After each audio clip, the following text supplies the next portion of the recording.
The staff laughed at the fake Medal of Honor hanging by his bed.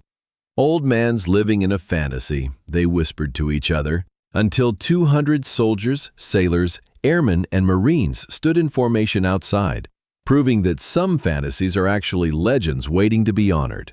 Because real heroes continue to live with honor, even while waiting to die quietly. But what you're about to see in this story isn't just the arrival of 200 military personnel. You'll witness what a real Medal of Honor means, how a war hero was forgotten, and how he was finally honored. Believe me, the ending will deeply move you. Now let me tell you how it all began. Room 237 at Sunset Manor Nursing Home was where William "Bill" Thompson spent his final days. At 78, frail and sick, he sat in the chair by his window, watching the outside world. On the small table beside his bed sat his only valuable possession, a blue ribbon with a golden star, the Medal of Honor. But the nursing home staff only called him the old man in room 237. Nurse Linda Hayes would smile and shake her head every time she looked at the medal. "The old man's living in a fantasy," she'd whisper to other staff members. "He must have ordered it online." Bill listened quietly. He didn't explain. He didn't tell anyone that he had fought for 20 years from Korea to Vietnam, that he had carried 23 wounded soldiers under enemy fire, that the shrapnel pieces in his arms still hurt. He just looked out the window and lost himself in memories. His condition had worsened over the past week. Dr. Patricia Adams said Bill didn't have much time left. Bill had one request: to see a military chaplain before he died. "Nurse Hayes," he called out in a weak voice, "could you please call a military chaplain?" Linda Hayes rolled her eyes. "Mr. Thompson, I've told you before, we don't accommodate special requests here. We have our local chaplain, that's enough." "But I'm a soldier. I want a military chaplain." "You're a retired civilian patient. You're not a soldier anymore." Bill's roommate Eddie, 72 years old, had heard this conversation. "Linda, the man's a war veteran. Show some respect." "Eddie, do you believe his stories too? Look at that fake medal. He must have bought it from Amazon." Just then, orderly Mike Stevens entered the room. "Linda's right. These old guys are all like this. They all want to be war heroes." Bill's eyes filled with tears, but he said nothing.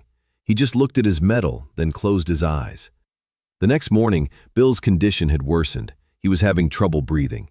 Dr. Adams said it was an emergency. "Please," Bill whispered. "Military chaplain, one last time." Administrator Carol Mitchell entered the room. "Mr. Thompson, let's close this topic. No military chaplain. Our local chaplain will come, make the preparations."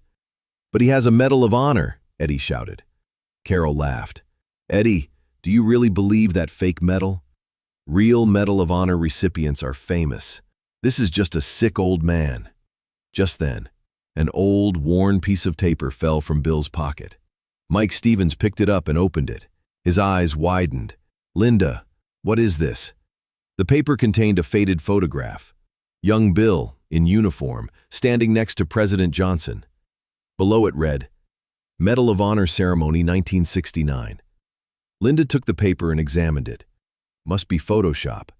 Technology is so advanced now. But Eddie saw the photo. "This is real, Linda. Look at the age of the paper. There was no Photoshop in 1969. Carol angrily took the paper. "I'm closing this." Bill was struggling to breathe. "Please, one last time, call General Kane." "Who's this General Kane?" Linda asked mockingly. "My former soldier, now commander." "Enough! Daryl shouted. These fairy tales are over. Make the preparations." Eddie grabbed Linda's phone. "I'll call. Where's the number, Bill?"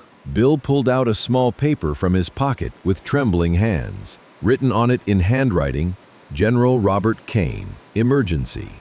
Eddie dialed the number. A secretary answered. "Pentagon, General Kane's office." "Hello, I'm Bill Thompson's friend. He's dying and wants to see you." "Please hold." Minutes later, a deep, authoritative voice. "This is General Kane. Did you say Bill Thompson? Where is he?" Eddie gave the address. There was urgency in the general's voice. Don't leave that place. I'll be there in 20 minutes. The phone hung up. Linda, Mike, and Carol looked at Eddie. Is someone really coming? Mike asked. We'll see. Eddie said, holding Bill's hand. Exactly 18 minutes later, vehicles began stopping in front of the nursing home. Military trucks, cars, motorcycles. Then sounds came. Footsteps, formation commands. Linda rushed to the window. What she saw took her breath away. 200 soldiers, Army, Navy, Air Force, Marines, all in uniform, all in perfect formation. In the center, a 3-star general. General Kane entered the nursing home. The receptionist froze. I'm General Kane. I want to see Bill Thompson.